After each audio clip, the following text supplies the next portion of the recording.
Hello मेरे प्यारे बच्चों, कैसे हैं आप लोग। सी टेट का है हिंदी, हाथ से बनाया हुआ नोट से है। जो अध्याय 1 है, आप लोग देखिए यहाँ पे हिंदी है। सिलेबस के अनुसार ही बनाई हूँ, जो मैं इसी से तैयारी की थी। आप लोगों को भी दे रही हूँ, आप लोग वीडियो के माध्यम से पढ़ लीजिए या स्क्रीनशॉट ले लीजिए, जो हाथ से नहीं बना रहे हैं नोट्स। और नोट्स बनाना सबसे ज़रूरी रहता है। उसके बाद से PYQ आप लोग देखिए। यूथ का बुक मैं कहती हूँ, हमेशा हर वीडियो में बताती हूँ यूथ का बुक ही। तो मैं आगे शुरू कर रही हूँ। अधिगम और अर्जन के अंतर को जानेंगे। अधिगम क्या होता है और अर्जन क्या होता है। अर्जन वो होता है जो हम लोग परिवार में बचपन में सुनते आते हैं, माँ के गर्भ में भी रहते हैं। जो भी बच्चे माँ के गर्भ में रहते हैं वो भी सुनते हैं, उसी को सीखते हैं, उसी को बोलते हैं। वो अर्जन है, अपने आस पड़ोस से सीखते हैं, उसे अर्जन है। अगर हम कहीं दूसरे जगह स्कूल जाएं, विद्यालय में अगर अंग्रेजी भाषा सीख रहे हैं, वो अधिगम है। या कहीं दूसरे प्रदेश में चले गए, माने यूपी के हैं, आप हरियाणा चले गए, तो हरियाणा जाएंगे तो हरियाणी बोली वहाँ पर रहती है। वहाँ की हिंदी मतलब कुछ अजीब सी रहती है, हिंदी भी बोली जाती है मतलब अजीब भी बोली जाती है। तो वहाँ पे आप लोग बोलना सीख रहे हैं तो अधिगम है। अगर वहाँ के आस पड़ोस में धीरे धीरे रहते रहते आप लोग को आ ही जा रहा है, तो आगे हम लोग पढ़ेंगे अधिगम एवं अर्जन। अधिगम एवं अर्जन, हिंदी भाषा अधिगम और अर्जन दो अलग अलग प्रक्रिया है। अधिगम एक सचेत प्रयास है और जिसमें नियमों और व्याकरण को सीखकर भाषा का विकास किया जाता है, जबकि अर्जन एक अवचेतन प्रक्रिया है। ये भी देता है पेपर में आप लोगों को। सचेत, सचेत मतलब होता है अधिगम, और चेतन दे दे तो अर्जन मानिएगा आप लोग। ये घुमाता है सीटेट ना, सीटेट हमेशा घुमाता रहता है। जिसमें भाषा को स्वाभाविक रूप से सीखा जाता है। स्वाभाविक वही जो अपने आस परिवार में पहले ही बताई हूँ कि जो परिवार में बोला जाता है, जो सरल भाषा से सीख लिया जाता है अपने आस पड़ोस माता पिता से, जो पीढ़ी दर पीढ़ी बोलते आते हैं, जो हम लोग घर में रहते हैं वो भी सुन के बोलते हैं, उसे अर्जन कहा जाता है, स्वाभाविक कहा जाता है। जैसे कि बच्चा अपने परिवेश में सुनकर और बोलकर भाषा सीखता है। आगे लिखा भी है भाषा अर्जन, इसमें तुम्हें बताई हूँ वही है अर्जन कैसे किया जाता है। बालक का बिना किसी प्रयास के किसी भाषा को सीखना ही भाषा अर्जन कहलाता है। पॉइंट तो पॉइंट है जो सीटेट में पूछता है वही। तो आप लोग पहला है, किसी भाषिक परिवेश में बिना किसी प्रयास के भाषा सीखना ही भाषा अर्जन कहलाता है। कहीं नहीं आसानी से सीख लिया जाए सरल से, उसे भाषा का अर्जन कहा जाता है। भाषा को अप्रत्यक्ष अनौपचारिक स्वाभाविक रूप से सीखना ही भाषा अर्जन कहलाता है। भाषा अर्जन एवं अचेतन अचेतन, देखिए ये भी देता है, ये भी देता है सीटेट में। अप्रत्यक्ष प्रक्रिया है भाषा अर्जन में। आगे है नेक्स्ट, भाषा अर्जन में भाषिक नियम नहीं सीखे जाते हैं। इसमें कोई नियम नहीं सीखा तो भाषाई नियम नहीं सीखे जाते हैं। आगे है, भाषा अर्जन में भाषा सीखने वाला इस बात से अनजान होता है कि वह भाषा सीख रहा है। आगे है, यह जन्म से ही आरंभ हो जाता है। कहीं नहीं हूँ, जन्म से आरंभ हो जाता है अर्जन, उसी को अर्जन। आसानी मानिए सरल भाषा से दिमाग में बैठा लीजिए आप लोग। जैसे हम लोग घर की भाषा सुन रहे हैं, माता पिता जो आस पड़ोस, अर्जन है। अधिगम का आगे बता रही हूँ अभी। आगे अधिगम में बताई शुरू में, फिर से मैं पीछे बता दूंगी अधिगम जब आएगा तो। भाषा अर्जन से बालक मातृभाषा सीखते हैं। भाषा अर्जन के लिए भाषिक माहौल में भाषा का प्रयोग होना अति आवश्यक है। आगे है, यह एक प्राकृतिक प्रक्रिया है जो बिना किसी औपचारिक शिक्षण के होती है। आगे, बच्चे अपने आसपास के लोगों को सुनकर, कहीं उन्हें आस पड़ोस वही सुनकर, देखकर और उनका अनुकरण करके भाषा सीखते हैं। आगे है, यह प्रक्रिया जीवन भर चलती रहती है, लेकिन बच्चे आमतौर पर 5-6 साल की उम्र तक अपनी मातृभाषा में पूरी तरह से धारा प्रवाह हो जाते हैं। पहले छोटे बच्चे रहते हैं तो 1-2 शब्द बोलते हैं, धीरे धीरे धीरे धीरे धीरे जब 5-6 साल के हो जाते हैं तो धारा प्रवाह मतलब पूर्ण रूप से बोलना जान जाते हैं, उसी को धारा प्रवाह। कितना भी कठिन शब्द वो भी बोलेंगे, जैसे वैसे बोल सकते हैं, धारा प्रवाह हो सकते हैं, मतलब सरल भाषा हो या कठिन भाषा हो बोल लेंगे। आगे है, इसमें भाषा के नियमों और व्याकरण को याद करने की आवश्यकता नहीं होती है, बल्कि यह स्वाभाविक रूप से होती है। अब हम लोग पढ़ेंगे भाषा अधिगम।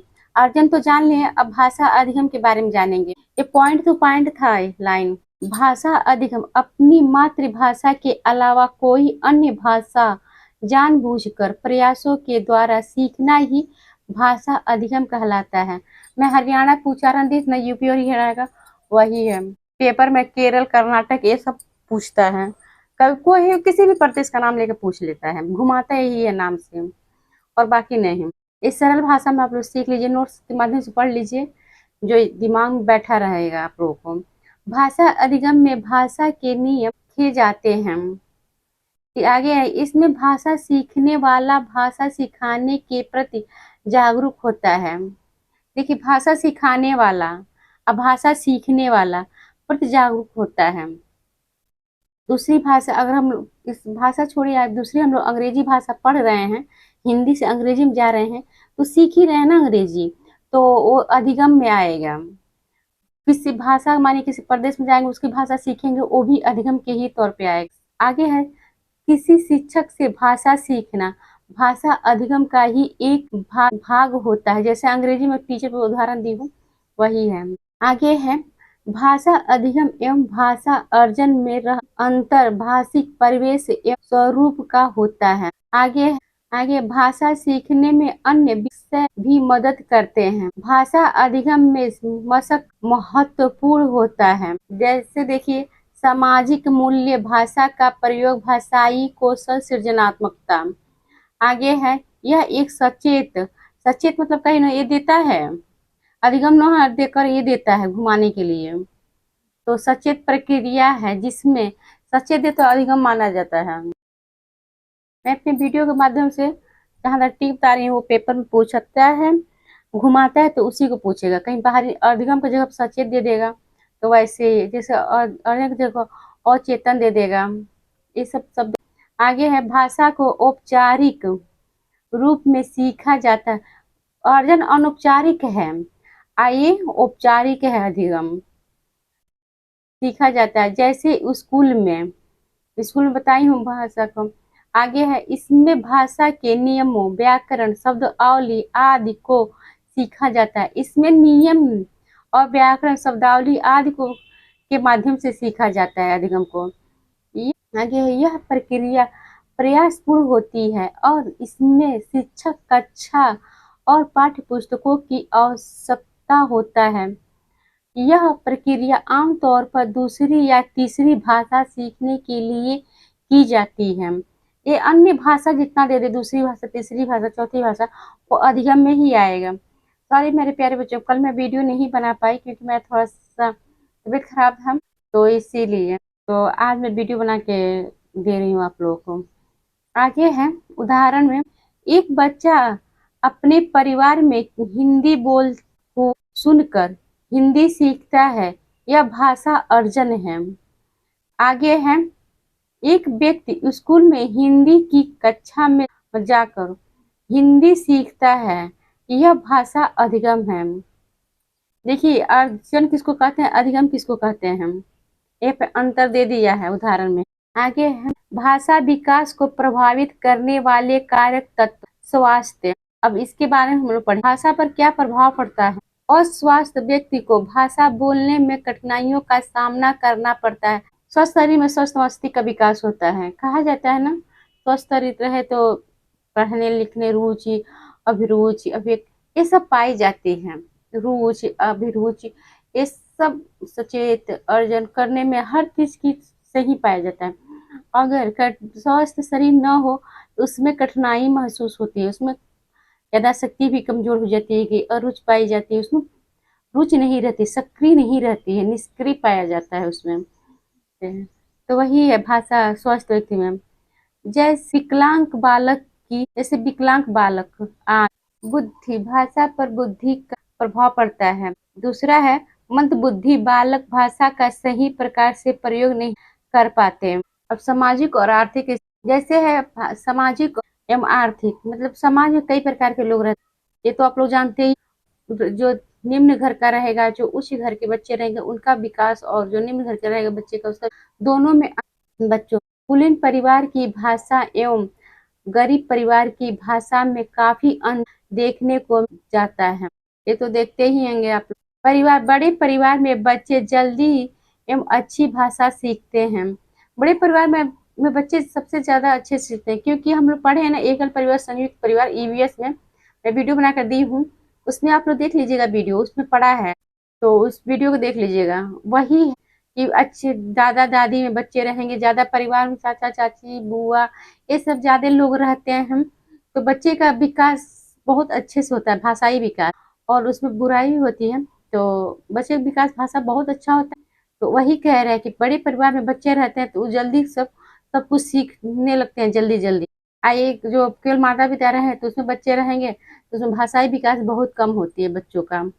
तो बड़े परिवार में बच्चे जल्दी एवं अच्छी भाषा सीखते हैं, क्योंकि बड़े परिवार में बच्चे को अथक क्रिया करने के अधिक अवसर मिलते हैं। इसमें अधिक अवसर मिलता है बच्चों को। आगे, जन्म कर दूसरे बच्चे का भाषा विकास पहले बच्चे की तुलना अच्छा होता है। तुलना में अच्छा होता है क्योंकि दूसरे बच्चे दूसरा मतलब पहला बच्चा दूसरे को देखकर ज्यादा अच्छे से सीख जाता है, क्योंकि जो पहला बच्चा रहता है उसके खेलने के लिए कोई नहीं रहता है, उसे भाषा। और जो बड़े करते हैं वही छोटे बच्चे अनुकरण करते हैं। तो जब दूसरा बच्चा होता है उसकी तुलना में वो बोलना, भाषाएं सीखना वो बहुत अच्छे से जान जाता है। तो वही ये कह रहा है जन्म क्रम। अच्छा, पहले बच्चे को देखकर सीखता है। समाज बच्चे की भाषा पर काफी प्रभाव डालता है। द्विभाषावाद, समाज में अच्छे से भाषा का पकड़ कब बनती है बच्चों को? अच्छा माहौल दीजिए, अच्छी भाषा, अच्छे से शब्द बोलिए, भाषा बोलिए, आप लोग अच्छे परिवेश में लेकर जाइए, तो वहाँ पे बच्चे का अच्छा से विकास होता है।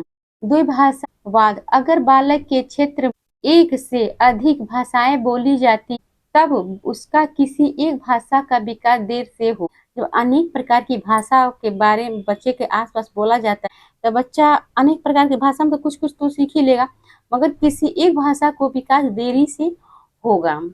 द्विभाषावाद बच्चे के संज्ञानात्मक विकास को प्रेरित करता है। आगे है व्यक्तित्व। अंतर्मुखी व्यक्ति भाषा को देर से सीखते हैं एवं काम प्रयोग करते हैं, जब बहुमुखी व्यक्ति भाषा को जल्द बोलना सीखते हैं एवं अधिक प्रयोग करते हैं। मैं किससे ही बनाई हूँ सिलेबस के अनुसार, उसमें क्वेश्चन आंसर जो दिया रहता है उसको भी मैं कवर करती हूँ। मुख्य अंतर, सचेत बनाम अचेत अधिगम सचेत प्रयास है, और जबकि अचेतन अर्जन है। यहाँ पे अर्जन में लिखना भूल गई, अर्जन है। आगे है औपचारिक बनाम अनौपचारिक। अधिगम वातावरण में होता है जबकि अर्जन अनौपचारिक है। अर्जन अनौपचारिक है, अधिगम औपचारिक है, तो मैं पहले वीडियो आगे बता दी हूँ आप लोगों को, वही है। फिर नियम बनाम सहजत, और आगे है अधिगम में नियमों का पालन करना होता है जबकि अर्जन में सहज होता है। अधिगम में नियमों का पालन करना होता है जबकि अर्जन में ऐसा नहीं होता है और सहज होता है, ये सहज क्रिया है। अब प्रश्न उत्तर हम लोग पढ़ें, और लाइक और सब्सक्राइब कर दीजिएगा, आपको लाइक सब्सक्राइब से मेरा मनोबल बढ़ता है। कुछ कमेंट करके पूछना है तो पूछ लीजिएगा, इससे बाहर कुछ नहीं होगा, क्योंकि हाथ से नोट्स बनाया हुआ ये नोट्स कितना भी पेपर घुमा दे, घुमाने वाला कितना भी घुमा दे दे, इससे बाहर कुछ नहीं पूछेगा, क्योंकि इसमें एक एक पॉइंट है, आप लोग को ध्यान से पढ़ लीजिएगा, स्क्रीनशॉट ले लीजिएगा। आगे प्रश्न उत्तर में जितना दिया है इस लेसन से उतना सब कवर है, जितना बुक में था उतना। आगे है पहला प्रश्न, भाषा अर्जन और भाषा अधिगम के संदर्भ में कौन सा कथन सही है? उत्तर में ए है, भाषा अर्जन में नियम सीखने पड़ते हैं। बी में है, भाषा अर्जन में दूसरी भाषा सहयोग करती है। सी में है, भाषा अधिगम में कभी भी अनुवाद का सहारा नहीं लिया जाता है। डी इसमें सही है। अब क्या हम दोहराएंगे, क्योंकि डी पे हम काला पेन चलाई हूँ, पढ़ रही थी तब का नोट्स बनाई थी। भाषा अर्जन सहज और स्वाभाविक होता है जबकि भाषा अधिगम प्रयासपूर्ण होता है। दूसरा है, भाषा सीखने के लिए कौन सा सर्वाधिक महत्वपूर्ण है? ए है, समृद्धि भाषा वातावरण इसमें तो आप लोग देख ही ले हैं, तब वैसे आगे कर दे रही हूँ। भाषा व्याकरण नियम। सी है पाठ पर आधारित प्रश्न। डी है भाषा की पाठ्य पुस्तक।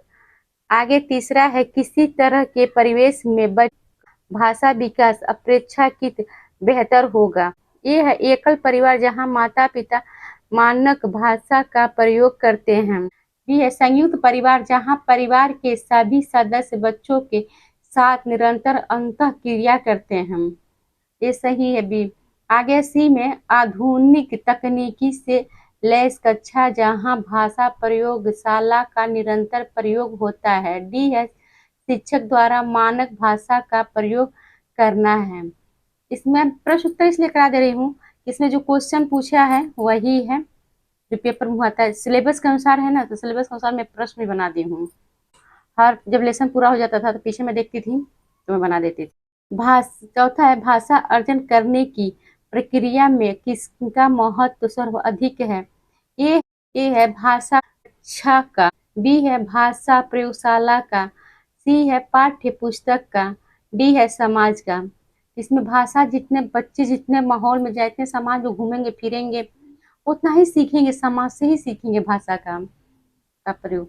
आगे है भाषा सीखने और भाषा अर्जित करने में अंतर का सर्वमुख्य कारण। आगे उत्तर है भाषा की पाठ्य पुस्तक के। बी है भाषा में आकलन। सी है भाषाई परिवेश है। डी है भाषा का व्याकरण। 6 है एक संयुक्त परिवार बच्चे की भाषा पर ए है सकारात्मक प्रभाव डालता है। बी नकारात्मक प्रभाव डालता है। सी है कोई प्रभाव नहीं डालता है। डी है परिवार तथा भाषा संबंधित नहीं है। 7वां है बच्चे की भाषा पर किसका प्रभाव पड़ता है। ए है समाज का। बी है बच्चे की बुद्धि का। सी है बच्चे के व्यक्तित्व का। उपयुक्त सभी का। ये सभी चारों है, तीनों है, समाज का, बच्चे की बुद्धि का, बच्चे के व्यक्तित्व। 8वां बच्चों को भाषा सिखाने का एक उत्तम तरीका है। ये है बच्चों को नियम रटाना सीटेट के बहुत गलत माना जाता है।